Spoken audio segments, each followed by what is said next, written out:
Hello guys, good evening. So this will be the midterm exam. So for the midterm exam, our lesson that we are going to tackle is all about your week 10 and 11. Okay, week 10 and 11 is all about the user accessibility. Wherein here we will learn how to use message box. Okay, and also we can use the multiple forms and how to add multiple forms, the dialog boxes, and how to create menu and menu options on the VB.NET application. I mean VB.NET programming language. Okay, so to start with, so message box, so it is a predefined dialog box that can be used to display information. And I think you're familiar with the message box. So every time that you encounter saving a file, let's say on a Microsoft Word, then you try to save a file, there will be a prompting on your screen if you want to save the file or not. It will save as, or cancel. So that is what you call your message box. So the message box composed of three parameters. Now, first one is the prompt. Now, wherein that is the name, the label on the top of the message. Now, wherein you can see the do you want to save the file? So that is the prompt. The style value, on what type of value of a button that you want to uh, associate with.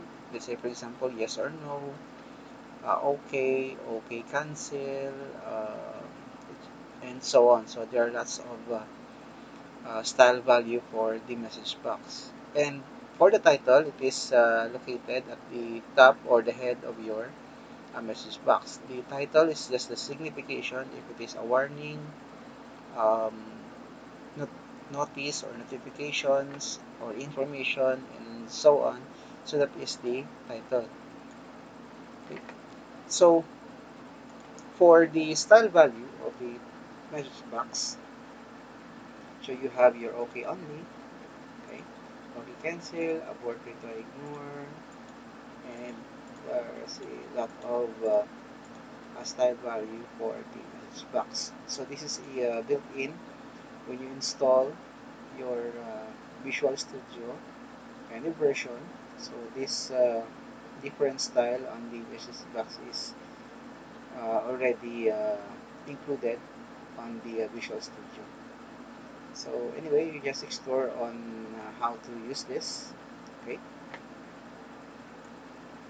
Next is on the multiple forms. So multiple forms is enable you to create additional forms aside from form number one.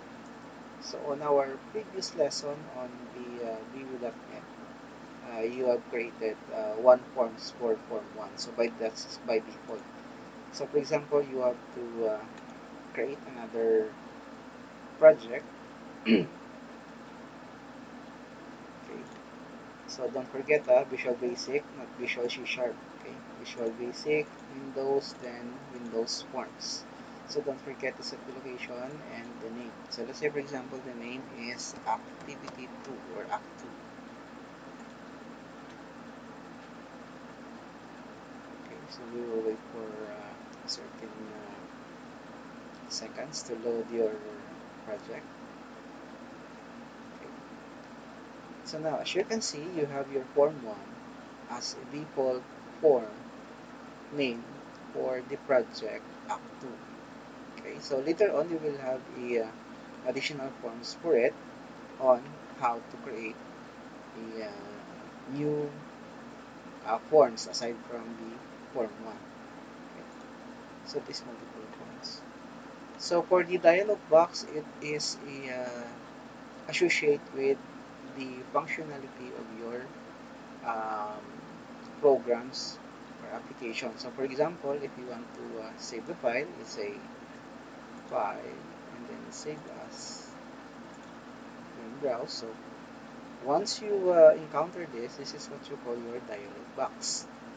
Okay, so it will give you an option on where will you save the file, or if you want to change the location of the directory, if you want to change the file type of a certain file, so that is a dialog box.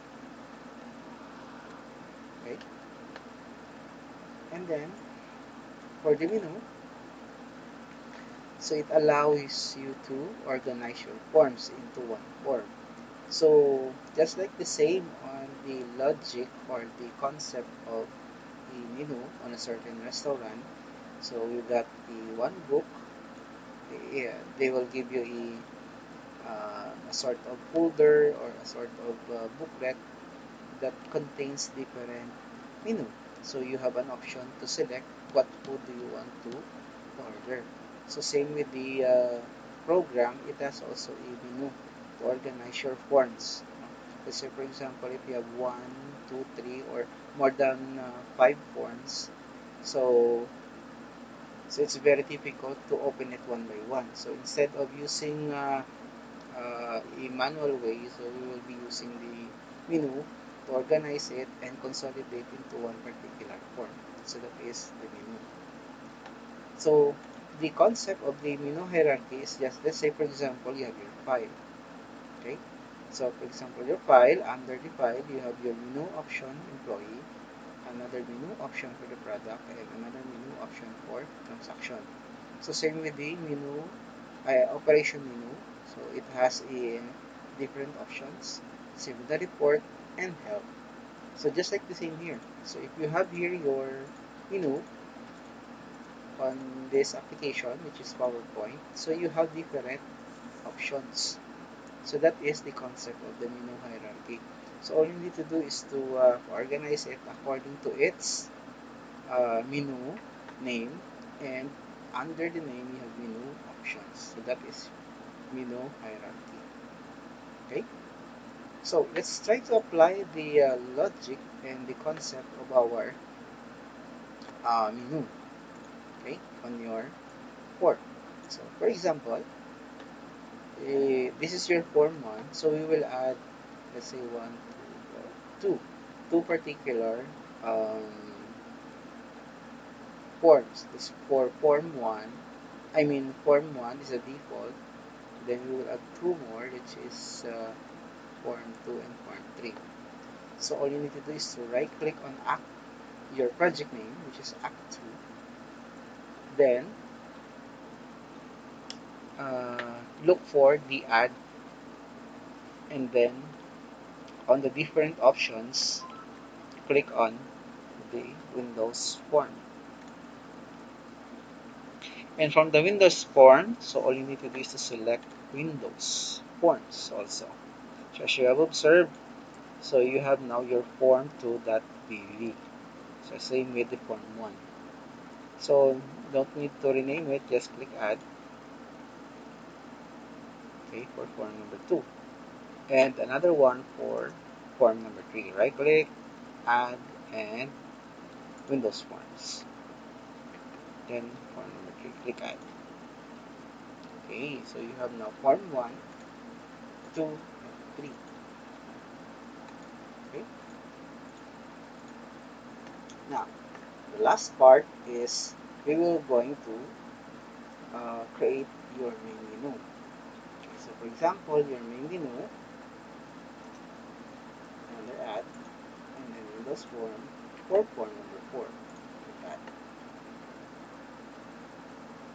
Okay, now to add your menu on form number 4, so all you need to do is to find the menu strip on your toolbox. So if this is your toolbox, find the menu strip. So anyway, you can easily find it, or if you are hard time you have a hard time to find the menu strip, all you need to do is to type in the search box menu. Just type menu and it will display anyway. So you have menu strip. So double click. Okay, so you have on your menu strip 1. Then you have here your menu name. So all you need to do is to type the menu name at the upper portion of your form. So is to click that. Let's say, for example, that is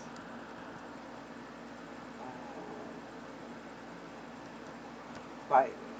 Okay, and the other one is let's say view. Okay, now we will place form 1 on the file and file on form 2 also in file. In view, we will insert form number 3. So from here, so let's start from the view. So you click on the view menu option, then you type, let's say, form 3. Anyway, any name you can apply on the menu option. So it's up to you. So let's say we will um, name it as operation. Okay. And for the file, so let's say this is student. So this is just only an example, student, and the other one is course, for example. So you have now your, sorry, so you have now your student course and for the view operation. Now the question is, once you run your program, click start.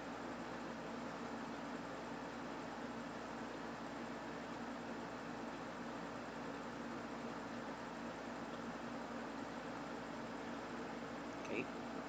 So the first instance of the form that we're going to display is the form 1. So supposed to be the main form is form number form. So 4 I mean form number 4. So supposed to be it would be form number 4 here, not form number 1. So because the reason why that the form 1 is displayed first, because excuse me, we didn't set the startup form for the specific form that we need to use on our program. So by default, it is on form number 1. So how about we set it on the form number 4? So all you need to do is to, again, you stop the program. Then on your project name, which is app 2, right click on it, then click on properties. On the properties, as you can see, you have signing. Okay, all you need to do is to set the startup form. Okay, instead of form 1, if you want to set on form number 2, you can use form number 2.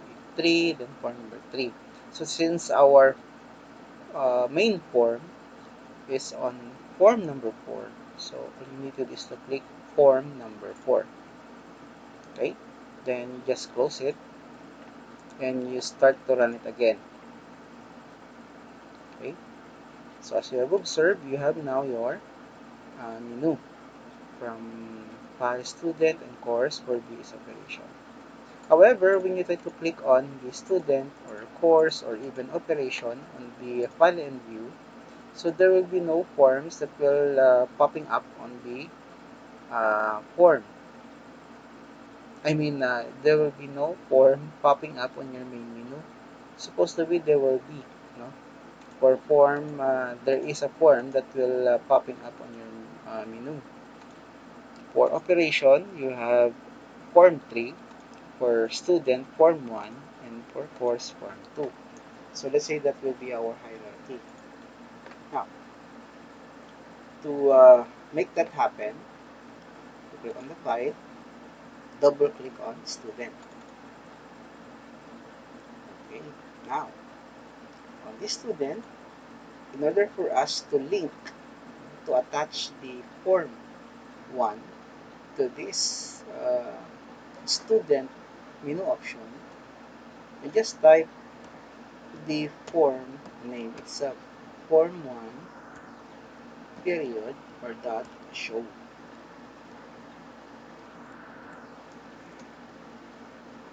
form 1 dot show. So that's the code for making it visible once you click on the student menu option, so it will come out the form 1. Okay, so let's do the same thing on the course. Double click course, so we have form, so we will link form 2 that show, so that form 2 will be displayed on the course menu option. Okay, and lastly, review operation. Double click, then we have form 3 show. Okay, so that's it. So you have now the hierarchy for form 1 student, form 2 course, and for the view, which is operation for the form 3. So let's try to start it.